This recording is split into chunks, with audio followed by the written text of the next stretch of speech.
Hello everyone, আসসালামু আলাইকুম। আশা করছি তোমরা আল্লাহর মতো অনেক ভালো আছো। আবু হুরাইরা রাদিয়াল্লাহু থেকে বর্ণিত, এক লোক নবী সাল্লাল্লাহু আলাইহি সাল্লামের খেদমতে এলো।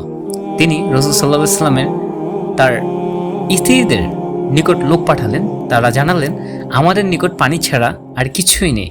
তখন রাসূল সাল্লাল্লাহু আলাইহি সাল্লাম বলেন, কে আছো যে এই ব্যক্তিকে মেহমান হিসেবে নিয়ে নিজের সাথে খাওয়াতে পারো? তখন এক আনসারী সাহাবীর বললেন, আমি। এ বলে তিনি মেহমানকে নিয়ে গেলেন এবং স্ত্রীকে বললেন, রাসূল সাল্লাল্লাহু আলাইহি সাল্লামের মেহমানকে সম্মান করো। তিনি বললেন, বাচ্চাদের খাবার ছাড়া আমাদের ঘরে অন্য কিছুই নেই। আনসারী বললেন, তুমি আহার প্রস্তুত করো এবং বাতি জ্বালাও, এবং বাচ্চাদের খাবার চাইলে তাদেরকে ঘুম পাড়িয়ে দাও। সে বাতি জ্বালান, বাচ্চাদেরকে ঘুম পাড়ালো এবং সামান্য খাবার যা ছিল তাই উপস্থিত করলো। বাতি ঠিক করার বাহানা করে স্ত্রী উঠে গিয়ে বাতিটি নিভিয়ে দিলেন। তারপর স্বামী স্ত্রী দুইজনে অন্ধকারের মধ্যে আহার গ্রহণ করার মতো শব্দ করতে লাগলেন এবং মেহমানকে বুঝালেন যে তারাও তাদের সঙ্গে খাচ্ছেন।